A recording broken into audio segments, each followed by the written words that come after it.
Hello and welcome to today's webinar, A Practitioner's Guide to Cloud Native and Kubernetes Data Management, with special thanks to our friends at Kasten by Veeam.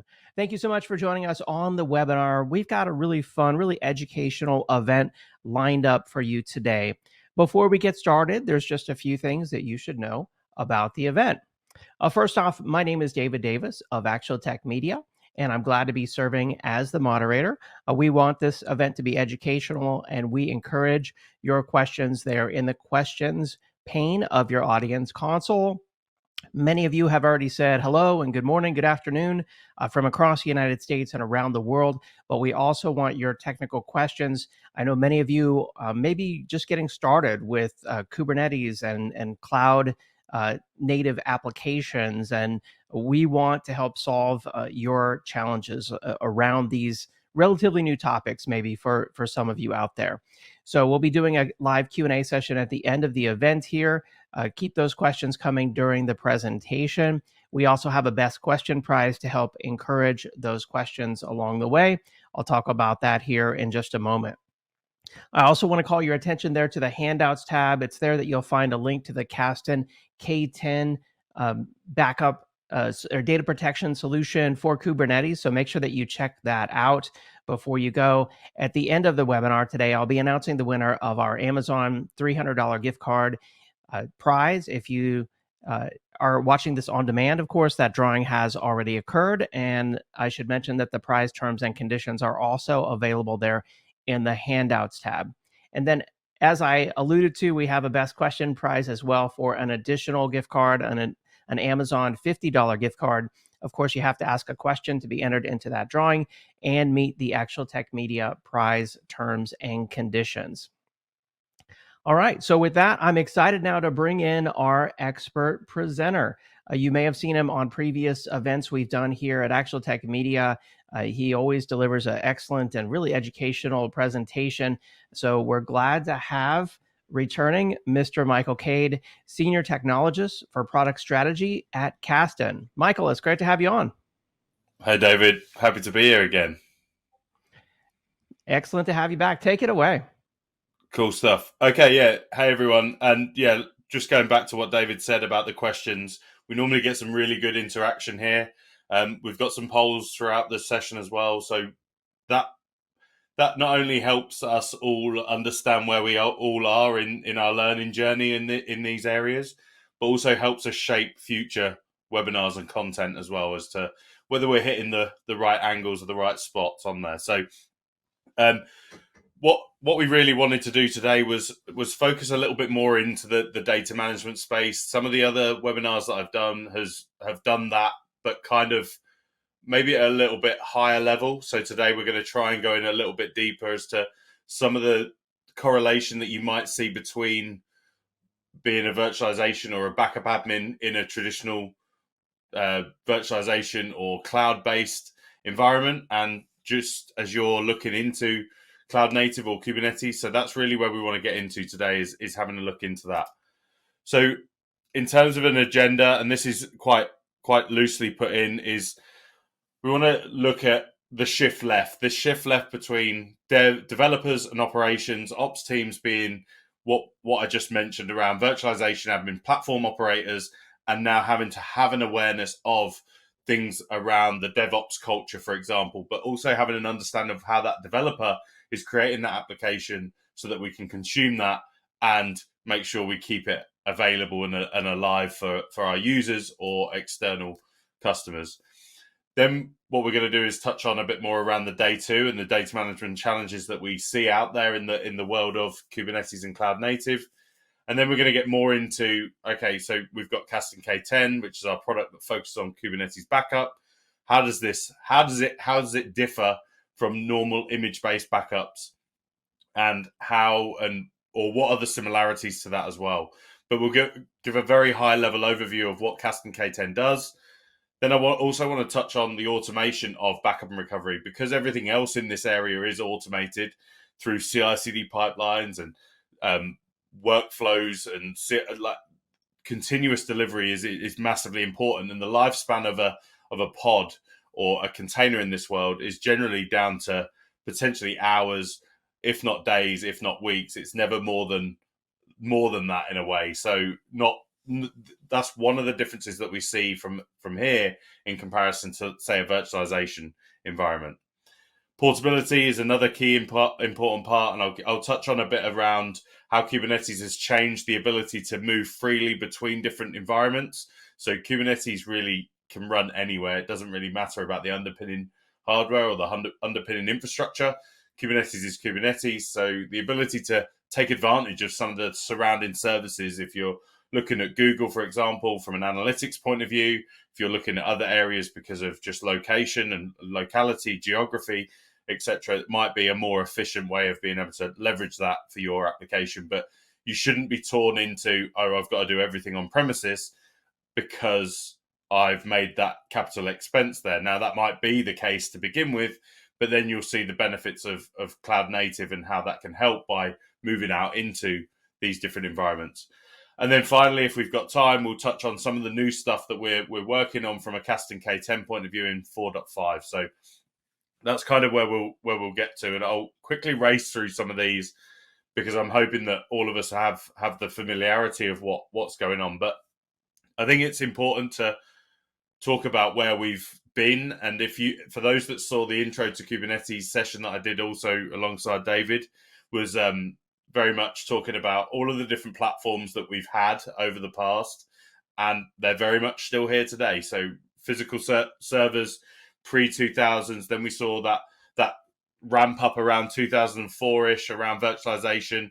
Then we saw that shift to containers, the Docker come onto the scene, and people starting to leverage or at least have a look at containerization of applications. And then probably for the last couple of years, we've seen that rise in container orchestration, in particular Kubernetes. And my biggest part here is that none of the others have gone away. Like the platform hasn't overseen or got rid of anything prior to that. And the one thing that's not mentioned on here is kind of that shift between virtualization and containers, when we saw things like IaaS and we saw things like SaaS completely blow up and in and around our data center and requirements there as well. But none of them have gone away. We've just got an overwhelming choice of what we need to, or where we could potentially store our workloads, but also our data. And that's really what we're at the moment. Now, some of you will be using Kubernetes in your environment. I've got a poll later shortly, actually, to ask some of these questions, but some of you won't. And the key part there is that I want to make it quite comfortable for that awareness. Having awareness of what Kubernetes is, what containerization is kind of the key point to what we're doing here, but also talking about the differences and the correlation to some of the platforms that you may already work with on a day-to-day basis is kind of where we're trying to help there. Now, from a Kubernetes point of view, though, we are seeing a market growth and a trend around that. In particular, things like infrastructure transformation, being able to take that Kubernetes distribution and spin it up anywhere. So you might leverage VMware on premises, and you might leverage VMware Tanzu to build out your Kubernetes environment. You might use bare metal physical servers on premises. You might just use virtual machines and use upstream Kubernetes to be able to deliver yourself a cluster that could run maybe some tertiary type applications within your environment. Or you can go the other end and you can go out to AWS, GKE, etc., and start building out managed Kubernetes clusters. But the fundamental difference there is that all of these Kubernetes environments are going to generally be the same, in that you're going to be able to take an application from one Kubernetes cluster and you should be able to put that into the other one. And that's the whole beauty of Kubernetes, which also then leads into that hybrid cloud trend as well, around being able to actually take an application that is on premises or in one cloud and move it to another, and maybe not to a different cloud. It's always the same of being able to say, oh, we can move it from AWS to Azure, or we can move it from Azure to Google. Maybe it's not that. Maybe it's actually, how do I move an application from the East Coast of the US to the West Coast, or vice versa? Or how do I bring a copy of that over into Europe and be able to take advantage of that geo capabilities of the public cloud as well, but also having the same billing type situation. And then even more so, a bigger trend that we're definitely seeing, because obviously that's what we're protecting, is around stateful workloads. Not just relational or NoSQL databases, but also things like messaging queues, things like Kafka, understanding what that data is and being able to protect that data. Now, what we're also seeing is that Kubernetes storage or stateful operations happening within the Kubernetes cluster, say, for example, MongoDB, Postgres, MySQL, for example, that's great. And we're seeing a massive rise there, but also about services that are leveraging external storage to be able to store their data, things like AWS RDS, and being able to now consider from a data management point of view, how do I protect the whole application? Because the application now is not just Kubernetes focused, it's now outside of that Kubernetes cluster as well. So we need to be able to protect that also.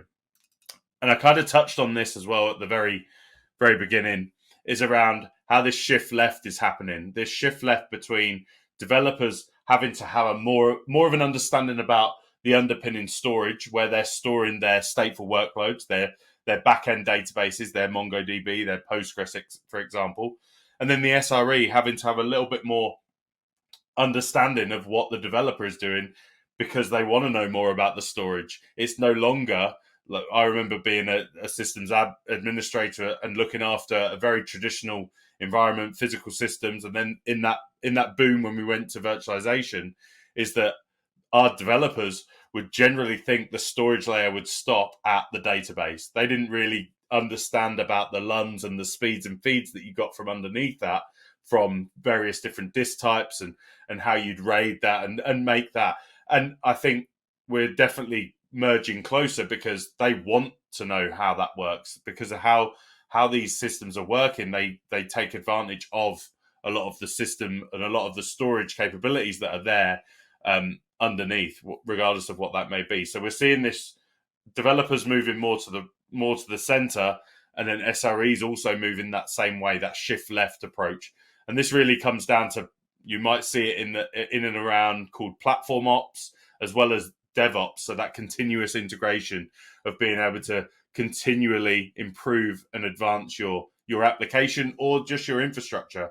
And this is where terms for an SRE would come in around infrastructure as code, configuration management, but generally speaking, just having that fundamental knowledge of a bit more about what the developer is trying to achieve and how they're achieving it, and working together with that, rather than things just being thrown over the fence like they maybe would have 5-10 years ago.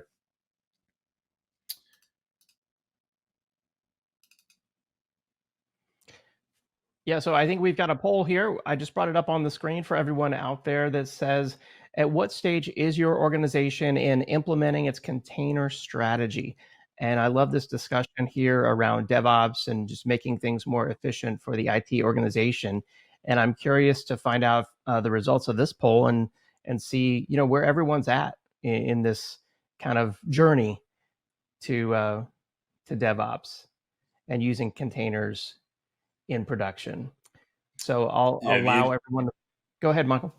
No, I was going to say, it'd be interesting to see, David. So my next slide is from a wider pool of results as well. So to see where, so one of the things that we're going to get to after the polling results is Veeam did their own study around cloud native data management, and basically asked this question to, I think it's around 3,000 people, similar to everyone on the call. And you'll see that the shape of that graph as well in comparison to what we have here. Absolutely, yeah. I'm interested to see how this this compares to that. So it looks like we got a lot of responses coming in. Let's get just a few more.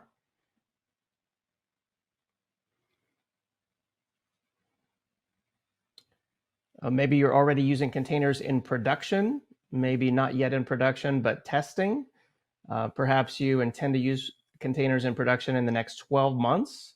Maybe you don't have a timeline, or just not really interested at this point, really just kind of trying to understand the need, or you're not sure yet. All right, thank you to everyone who responded to that poll. Let me go ahead and push out the results. And it looks like 28% are using containers in production, 18% not yet in production, but actively testing. 4% plan to use in the next 12 months, and 22% are interested for the future. How does that stack up with your results, Michael? Yeah, so pretty similar when we get to that next slide. But interesting enough, I'd be interested to that top group, that 14 people, the 28% that said that you're using containers. Now, are you? And I think there's a chat function that you could probably answer this. Are you using containers with Kubernetes as a container orchestration engine, or are you just using containers standalone today? In which case, you're probably using them in a stateless manner. There's obviously no orchestration. Or are you using a different orchestration model? I think that'd be super useful for us to know as well. In regards to the rest, if I flip over to our wider spanned results, you'll see here that it's not that dissimilar, and I wish I could put them both up side by side and you'd see that. But again, very much we see a huge number, especially IaaS, and again, I can't split out how everyone on the call is, but that 23% are using containers in production, and then we're not yet in production. And you can start to see very similar numbers actually to what we're hearing in what we've asked today, and that's a very mixed. And it generally is. If we asked the same virtualization question 10 years ago, we'd have got the same or similar results. I think the key part to this is that people are moving in that direction. And if you're potentially down the bottom of that list, that doesn't mean that you're slow to get in somewhere or just like. I would actually say that you're waiting to see. My guess is that you're waiting to see how this evolves and how, if we think back to VMware and how vSphere 3.5 was an absolute pain, and you'd pay a lot of consultancy fees to get that up and running. If you'd have waited for vSphere 4, that would have changed your whole deployment and your whole environment setup type operation. So I wonder if the people at the bottom, or people who have said no real interest in containers or don't know, are people that are wary of potentially being burnt in the past around consultancy fees and having projects gone wrong because they've leaped too quickly into new environments, new platforms. There was another question that we asked as well around actually concerns about container deployment. And this is particular to virtualization admins around the VMware user groups. And that if you think about migrating existing applications, their biggest concern was about, how do I get this monolithic application, so my traditional application, into a containerized environment? And I guess that's kind of a given, is that everyone thinks that way. And generally speaking, you're not really going to migrate from A to B. It's like it's an apple and pears type comparison. But what I did find very interesting, and this is something that we're very cautious of at Kasten, and we've actually got another learning project that's being run at the moment on learning.kasten.io, is around that second point, that shortage of skills to implement the technology. And maybe that, if we were to go back and drill into a lot more of the last questions, I wonder how many of you would have had the answer, we haven't gone down there because of our lack of skills and because of our lack of awareness or education in that space. Also, people have made some big capex expenditure over the last 5 years, potentially sooner, more recent, in that, well, if I've got X amount of storage, is it, or my infrastructure, is it compatible with Kubernetes? And you mix those together and you could have both answers really. And I feel like that's a skills and an education or an implementation problem versus the migration of existing applications. And then a few others in there as well. But I just thought it was useful to highlight that everyone's having the same problems, right? Everyone feels, yeah, okay, migrating existing applications or finding a use case for this, but then also the shortage of skills to implement the technology, which that number is actually going down incredibly fast by all accounts, according to results from things like KubeCon and their surveys over the years. Okay, so bringing it back to a bit more data management and those day two challenges that we now become to face. So if you think about And I've likened it this way quite a few times around vSphere 3.5. If you think about Kubernetes today, day one is very much, well, it can be easy if you're using a managed Kubernetes service, and some of you will be using that. But I think the day two is what's really starting to ramp up now, because we've got, as you saw, there's a lot of numbers out there that are using containers in production. They're using Kubernetes in production. So now we have to start thinking about how do we protect those workloads. And I always say that this is very similar or the same, but a little bit different to what we've maybe been used to with our virtualization, with our physical, with our IaaS type platforms. Like, we still need that relevant backup and be able to recover that workload. It just looks a little bit different. And when we get later on down the line, I'll explain a little bit more around that. I mentioned around Kubernetes, regardless of where it is, it looks and feels the same. So being able to move an application from A to B is a key important part of that. But then also couple that with disaster recovery. There is that platform. The Kubernetes platform is not. It doesn't solve the fact that things go wrong in certain places. Yes, you can have multi-clusters, you can have everything configured to be highly available, but disasters still happen, and a disaster could be replicated very quickly, especially depending on the sync times. So we have to consider what that disaster recovery plan looks like. So, and again, they all look the same, and you can have that conversation about everything that we do within, like, Veeam from a virtualization point of view. Backup and recovery, application mobility, disaster recovery, all relevant in the virtualization space, in the cloud space as well, in the physical space. But it's just a little bit different when it comes to focusing in on the application when it comes to Kubernetes. Now, why is it different? Because now we're not just focused on one virtual machine, or maybe a group of 3 or 4 virtual machines that hold our application or our application sets. We're now focused on the application deployment and the distribution of that. And now think about that application that's been split out into potentially tens or hundreds or thousands of different smaller pod systems that can all be they're all containerized, and they can all be scaled out accordingly. And then we've got how many different the state of those services as well. So things like, if I've got a database in there, do I need the data in there, or can that be washed away as the pod is thrown away and we bring in a new version of that, or do we need to keep the state underneath? And that all of these, there could be several of them within one application, or it could be login metrics as well that most people forget about because they want it at the time. But do you need them? Do you need them to be stateful for when you need to troubleshoot what is happening within your application? So there's no one single application or one log like syslog type environment, or there could be, but it's out of band and it's out of your Kubernetes cluster, which again is fine. And it goes back to that AWS RDS use case that I mentioned. And then the biggest thing of all is, because of that focus on application, is that dynamic scale and scale up, scale down is really what's focusing on that. It has to be application centric at this point, because if those pods are changing all of the time, the data that you needs to be protected, but in a consistent fashion towards whatever that needs to look like. So let's drill down into a little bit more around that. So application-oriented cloud-native platform. So I mentioned around, if we were to take what we see on the right-hand side and we were to put that into a virtual machine type environment, we would generally see one VM, and each one of those microservices would be a service on our Windows 2019 box or our Linux system. And we would have our storage underneath. We'd have some networking, and that's how it would communicate with our end users or our customers, depending on how it was exposed.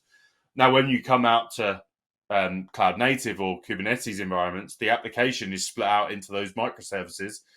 And yeah, you might have that UI. You might have several UIs that make up that same platform.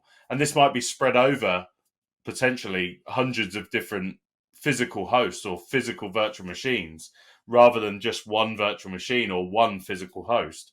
And what that enables us to do is actually scale up each individual microservices or service so that you can have a better user experience, whether it's a front-end web application, And it might be that I just need to have more of them because my customer base is coming in at a fast rate, and I need to be able to handle them. Or something's hitting our database. Maybe it's a holiday sale, and my database also needs to be scaled up.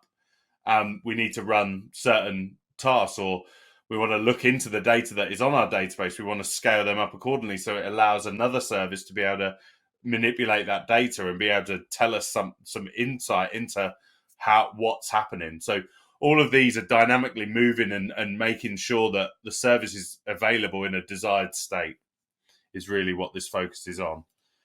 And then we get into CICD pipelines. I don't know if this is actually going to build out properly, but yeah.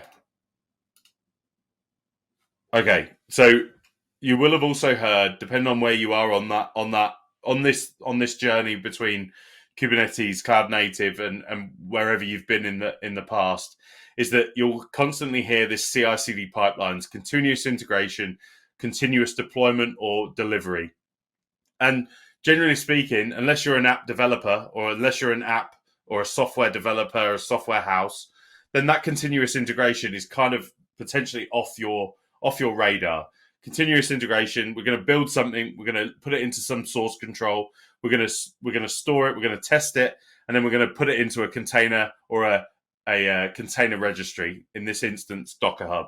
Then we release version 1, version 2, version 3. Now, generally speaking, unless you're a software house, continuous integration probably doesn't play a part in your day-to-day environment.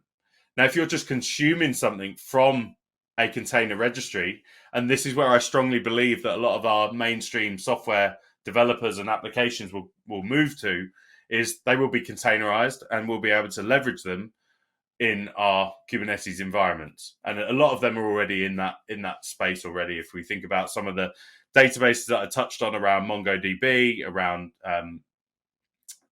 Postgres, around Kafka, all of these are available in a containerized fashion, so you can go and deploy them as a container within your orchestration platform. Now, where this will affect everyone on the call, regardless of a software house or an end user, would be this continuous deployment. So these deployments would come through. You would generally have this, maybe a development, a staging, and a production environment where you would again use source control to be able to deploy them, test against your application, make sure that version 1 didn't, or version 2 didn't impact anything from a production point of view. And then when you're happy with that, you would then release that in an automated fashion into your production. So you'd go from version 1, version 2. Now, from a software delivery point of view, you would, in a virtualization space, in a physical space, cloud space, IaaS, you would tend to probably look at updating this software maybe monthly. And I'll let everyone in the chat actually chime in and say when was the last time you updated your mission critical application. But generally speaking, what we're seeing from a container point of view is being able to update these in a fast and regular fashion so that you're getting more features and functionality much sooner than waiting for that whole 6 months or year or even plus a year update cycle. So this is something that is an ongoing methodology, or I would even say a culture that is changing the way that we consume our application and consume our data. And the reason why I'm getting into this is that a lot of everything that I've just spoken about is all focused on code. And I speak to a lot of application developers or developers that say, I don't need a backup because I've got everything in GitHub or I've got everything in GitLab. And then this is a scenario that I just want to touch on as a real life situation. So let's say, for example, and why we've got this need for backup is going back to that last continuous delivery model. We've got our application and we've got our version 1, version 2, and we're putting that into our source control and we're holding that in our GitHub repository. We're then releasing that application or that version through a CD pipeline tool, a CD workflow. In this instance, something called Argo CD. We don't need to know the ins and outs of that. This is just an orchestration layer to get our data or get our application up and running. As you can see on the right-hand side, you can see that we have our Kubernetes application all good. And if that is all stateless, if that's just a web farm serving a website out into the masses for holidays or for whatever that needs to look like, then great. There is no, everything is stored in code, so we can, if that was just to go away, absolutely, we've got the ability to use code again to bring that back up. Now, if we introduce the next stage is, well, what happens now if we've got a persistent volume in there and a database, a MySQL database, and we've got an external source, maybe it's our customers, paying customers, storing our data in there and being able to store that data. At this point, that code has no idea about that persistent volume and that data. So we can update that code and we can run some tests against that, and that's absolutely what we should be doing in staging. But what happens if something manipulates that data and causes an outage or causes a problem with that data? We could restore everything in code, but that wouldn't give us our data back. We would still have a corrupted data set. And really, this is where, I don't know if that plays as well. It's this one. But basically, yeah, so let's say that the persistent data is not captured in that version control, which it's not. And this is the point that I make with a particular session that I do with some developers. And that then means, yeah, I can bring back your whole application, including MySQL. It will come back, but it will just not have your data in it anymore. And this is the reason why you need that level of data management, but also the change in data management and why it looks different from a cloud native data management point of view. Because then if we move over to the next, it's all about that data from an operator's point of view. We've always focused on data. So being able to protect that, whether it's through MySQL, a native MySQL dumps, for example, or Postgres and PG dump, for example, or MongoDB has something similar. But ultimately being able to perform a backup action, an integrated backup action as part of that CD pipeline into, whether that be an S3 bucket, whether it be NFS, whether it be leveraging the CSI drivers, which I won't go into and confuse matters even more. But ultimately, we need that way of being able to protect that data, as well as the configuration. The configuration is important in the code, but ultimately being able to protect that data. The data is the most important aspect to that. And then finally, just to touch on another key customer ask when it comes to data management. So these are customers that we speak to on a daily basis, and their biggest ask when it comes to data management, well, it needs to be something that's native, because a virtual machine or an image-based backup is not going to have that understanding of that whole application, those thousands of pods, that persistent volume claim, that code base. It's not going to have that understanding. So we need to be Kubernetes native in terms of being able to speak the same language and be able to understand and have visibility into what that application looks like. We also need to have that multi-layered consistency.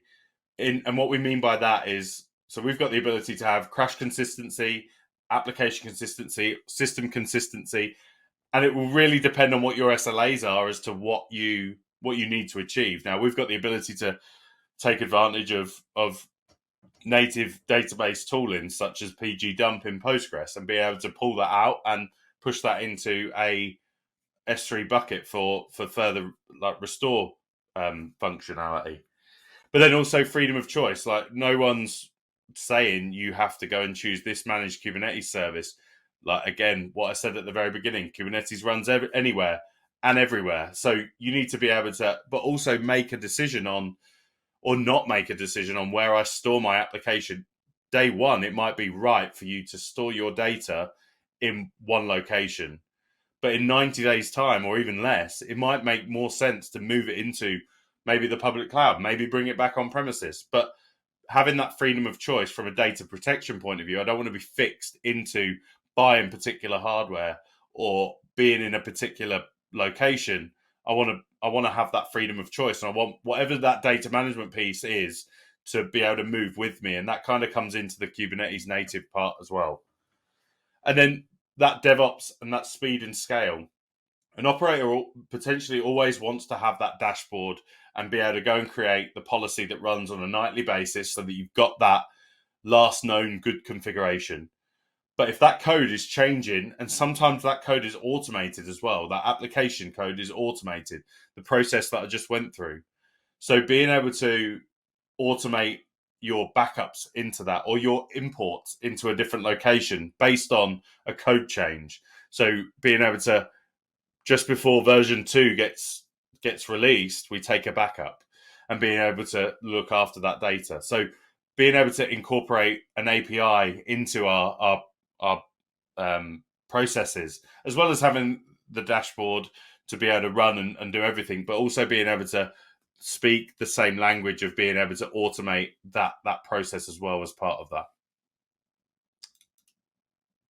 So I think we've got another poll, David. We do, yeah. So the poll that's on the screen now is, are you using or planning to use Kubernetes in your environment today? And so the previous poll was about containers. This poll is about orchestrating those containers with Kubernetes. And if you haven't responded to these polls so far, you just do it right there on the screen. Maybe you're already using Kubernetes in production, maybe not yet in production, but actively testing. Maybe you plan to implement in the next 12 months in production, or you don't have a timeline. So I'll be curious to find out the results of this poll as well. We'll be sharing that here in just a moment. Yeah, if I remember here, is that if we go back to the first poll, we had 12 people say about, or at least I think it was 28% said about already using containerization in production. So that, depending on what that number looks like shortly, that's going to tell us whether they're containerized only, i.e. they're just using Docker and some Docker images on top, or they're actually also running Kubernetes as a container orchestration engine as well, or something else.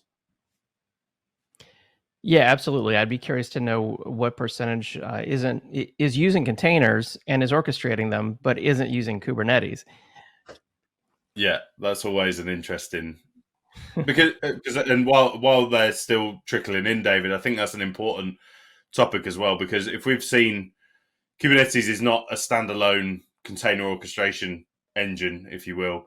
There are others out there as well, but I think it's fair to say over the last year, maybe 2 years, that acceleration towards Kubernetes as being like the number one container orchestrator has definitely been the de facto choice. But that doesn't stop others being out there, and I'm sure there are many people using other orchestrators. Absolutely, yeah. All right, so I'll share the results now. It looks like 20% are using Kubernetes in production, 15% not yet in production, but testing. So that's 35% right there. And then another 13% plan to use Kubernetes in production in the next 12 months. That's 47%, if I got my math right there. So roughly half of the audience is either using Kubernetes or planning to use Kubernetes in the next 12 months. What do you think, Michael? So I focus on that last number, that 25% don't know. And I think that's massively interesting, because that's either your position within the company is you don't need to know, or you don't want to know. But also, if we think about other applications, like if we take vSphere, for example, there's a lot of containerized workloads within vSphere now that are already running Kubernetes under the hood. So if you run things like vRealize automation, that is running Kubernetes under the hood. Now, you wouldn't know that. You don't pay a license for Kubernetes; it's open source. But VMware support that, and that's basically. And I wonder how many other. I wonder how that looks in 2, 3, 4, 5 years time. Is how many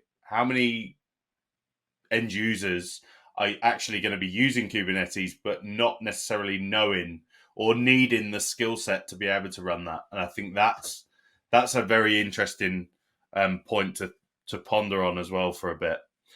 Yeah, great point, Michael. So just jumping back in to kind of finalize some of the areas before we get to some questions around Kasten K10. One of the things, I've done a couple of these webinars, and we've never really got into what Kasten K10 is and what Kasten K10 does. Obviously, the spoiler is that we're focused on data management within Kubernetes. it's worth just running over some of those key areas. Now, obviously, I've touched on the day two challenges and some of the day two challenges that around data management. Those broader options around that as well. So if you look at observability and security, I would couple them into the day two challenges as well. It's not just, oh, look, we've got day one out the way. We can deploy a Kubernetes cluster in a matter of minutes, and that now day two is just only on data management. That's not the case at all. Observability and security and data management is very much part of that day two challenge. But from a Kasten point of view, our focus is very streamlined on the backup and recovery. So not only backing up everything that we need to back up in that namespace or in that application, but also being able to recover that as fast as possible wherever that needs to be, depending on the failure scenario. Being able to help migrate and transform applications from one place to another, should they need to be moved. And then disaster recovery. How can we automate the disaster recovery plan and bring it so that if something bad was to happen, how do we make that seamless for everyone to like basically set and forget that process within the business? Because I think that's another key part, and this is what I generally talk about at this point, is there's lots of complexity when it comes to Kubernetes, whether it's day one or day two. Complexity should be spent on making sure that the application, the data is available to your user. Under 100%, the front end needs to be there and available to it. I want to use something simple that takes away the complexity of my Kubernetes storage or my data management or my security or my observability. All of these areas, if I can hit an easy button, then that's what's going to make me adopt and actually use that. If you make data management in Kubernetes difficult and a long process of using scripts or native database application dumps, that recovery is going to be so painful that you're never going to test it, which is a bad thing. Like, you need to be able to test your data recovery plans as well. So that's really the three, or the overarching challenge that Kasten is there to really focus on. I didn't. And in that, if we go back to some of the parts around what customers are asking for, we need to be application centric. Like, those applications could be 1,000 pods plus. We need to have that freedom of choice. We need to be able to work with everything that our customer has in terms of platform infrastructure, for example, managed Kubernetes environments. We need to have that policy driven approach. So being able to protect things, even if they're not even in our Kubernetes cluster yet, we want to be able to define, based on tags, based on profiles, based on policy, how does that get protected? If anything with the label MySQL or gold or silver or bronze, that gets protected this way. And if you're in that declarative state or desired state configuration, then you'll be looking at your environment in that fashion already. And then moving over to the other side, right? Okay, so how do I then have observability within my environment? How do I make sure that my policies are all working as they should be? How do I see the trend on that? What do I see around data growth rate? Because I remember going to customers 10 years ago and asking, well, what's your growth rate? And it would be a very finger up in the air going 5-10% maybe, but no one had visibility or observability into that. And I think that's what we need to change when it comes to platforms like this. Is we've learned from a lot of our mistakes. What do we need to know? Well, things like data change is quite important, especially when you're budgeting for an OPEX model versus a CAPEX. CAPEX even more important, but an OPEX model that blows out of the water. If you're saying 5% data change and it ends up being 25% data change, guess who's going to be paying a bigger monthly bill when it comes to the public cloud providers? And then obviously, and this regardless of whatever platform, but from a K10 point of view, we want to be able to meet those recovery objectives and make sure that they're reached from a confidence point of view by either testing them on a regular basis, but also being able to just give you that visibility of being able to do that. So this then focuses on, so we're focused on the application. So for us to be able to recover everything within that application, we obviously need to have exposure of everything within there. So being able to not just have an understanding of what the pod is, but understanding what the config maps, what the services, what the persistent volumes are, what the application is that is leveraging that from the pod to the persistent volume. And then be able to perform coordinated operations between them so that we're making that as consistent as you need it to be. And then I said about the operator, an operator wants, maybe I'm pigeonholing there, but an operator wants to some degree an element of observability, but a UI, a dashboard to be able to create those policies. I'm sure there's some ops, platform ops people on the call that are very much focused on the CLI and being able to leverage the API to deliver what they want. That's okay as well. Like I'm not that, but for the most part, again, for that simplicity, that UI is a great place to just start that journey of being able to understand how to protect those workloads. The other key thing to that point is that in the UI, we're leaving breadcrumbs after everything that we do. There is a kubectl or at least a CLI option, an API call that would tell you this is how you would do it from a CLI point of view, so that you could then take that breadcrumb and put it into maybe your CD pipelines to be able to protect that workload or move that workload or import or whatever you're trying to achieve there. So I've kind of touched on this. Backup and recovery. Backup is one thing, and it's kind of table stakes in terms of being able to lift and shift data from A to B. The recovery is the important part. How do we get that data back as fast as possible or wherever it needs to be as fast as possible? So being able to have flexible recovery options, such as being able to transform maybe the storage, what it's running on. Like if you go between, I'll use AKS, so Microsoft AKS to AWS EKS, yes, it's same Kubernetes. That application will absolutely run over each of them. But what you will find is that the storage class here is different to the storage class here. So if we're migrating an application from A to B, we need to be able to change that storage. And that's something that we have from an application transformation point of view as on the fly as part of that recovery or part of that import as well. Just conscious of time here as well. I want to answer some questions. So where is Kasten located? So where do you implement Kasten? So Kasten gets implemented within the Kubernetes namespace, the same one that we're protecting data. But I prefer to use the term, we drink our own champagne, in that we also have the ability to replicate our K10 platform into another Kubernetes cluster. So all of the catalog and everything gets stored off into a different location, but also being able to store that metadata in the catalog in an S3 location as well. So it lives within the same environment, the same cluster. It focuses on the orchestrator APIs, namely Kubernetes. It then has the ability to leverage the infrastructure API. So whether that be storage, so whether that be block storage, whether that be object storage, we have plugins or the ability to leverage that from a storage or an infrastructure point of view. And then more importantly, when it comes to that application piece that I've touched on quite a few times around being able to take those application consistent snapshots and make sure that we've then got a complete application that can be recovered as fast as possible.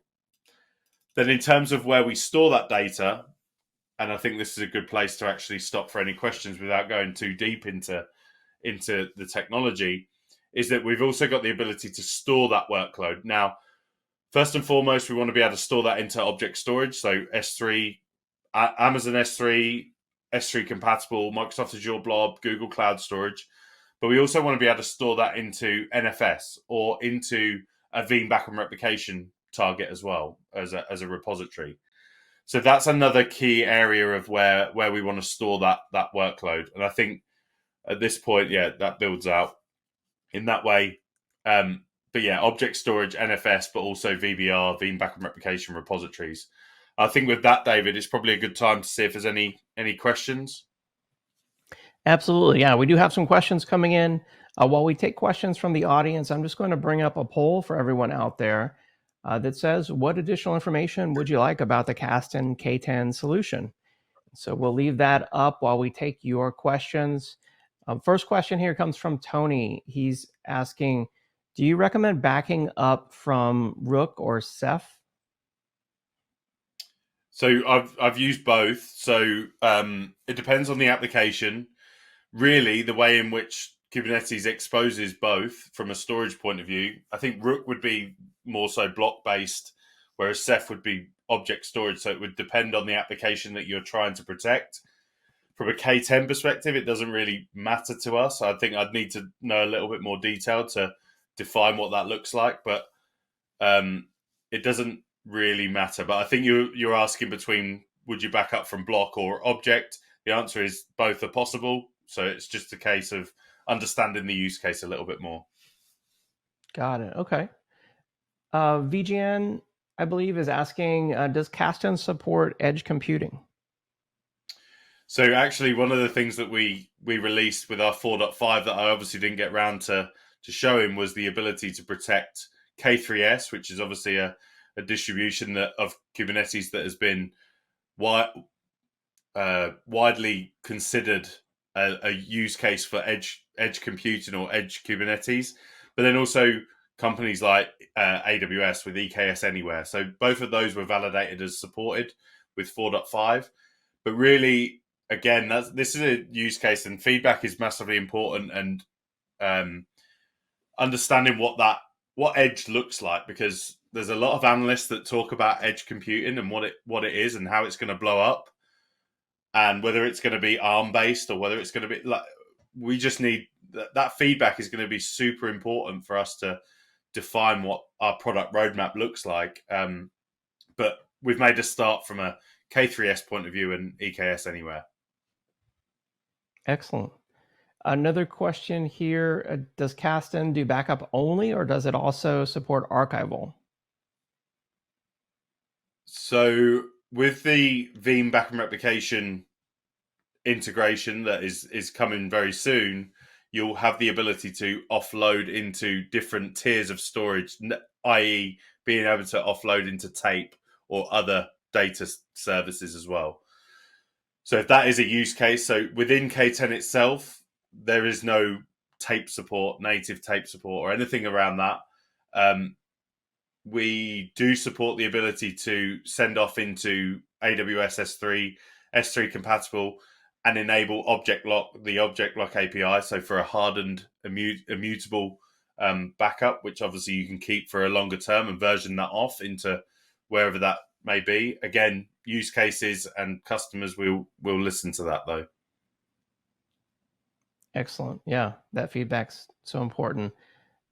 Here's an interesting question from Ned. Could Kasten help us to recover our Kubernetes infrastructure if we had a ransomware incident? So I go back to the AWS S3 and S3 compatible storage out there. So if you're storing your backups in AWS S3, we have the ability, as per 4.5, to protect you in terms of leveraging the object lock API, which is also available on some S3 compatible storage vendors out there, namely on-prem type solutions. But what that means is we've got the ability to no one can touch that data. Not even an AWS admin can manipulate that data, which means we've got the ability to restore that back. Nice. Interesting question here. Does Kasten backup or protect the cluster level objects as part of the backup? So we have the option to do that as well. So yes, we'll look at dynamically discover the applications, i.e. the namespaces, but then we also have the ability to get those cluster-wide objects as well. And you can set individual or part of the same application group policy to grab those, because obviously cluster-wide scoped resources, they might be just affiliated to several applications. So you want to make sure that they're part of the whole application piece. Excellent. Let's see. Does Kasten use the basic CSI interface to the storage backend? Yes. So as one option, now obviously CSI is relatively new as well. So there are still a lot of our customers out there using an in-tree provisioner.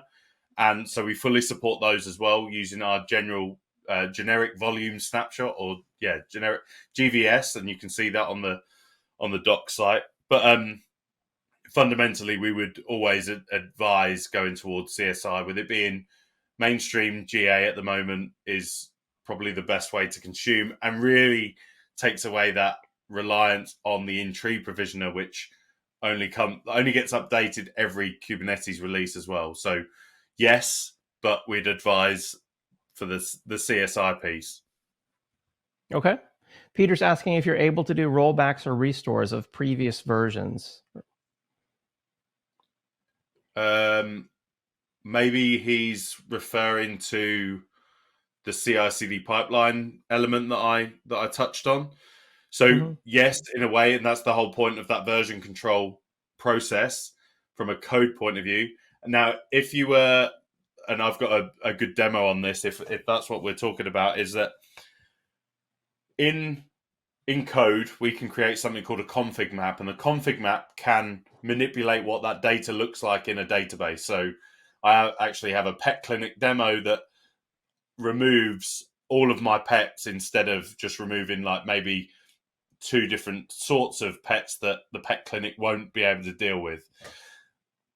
Weird and wonderful use case and demo, but it works.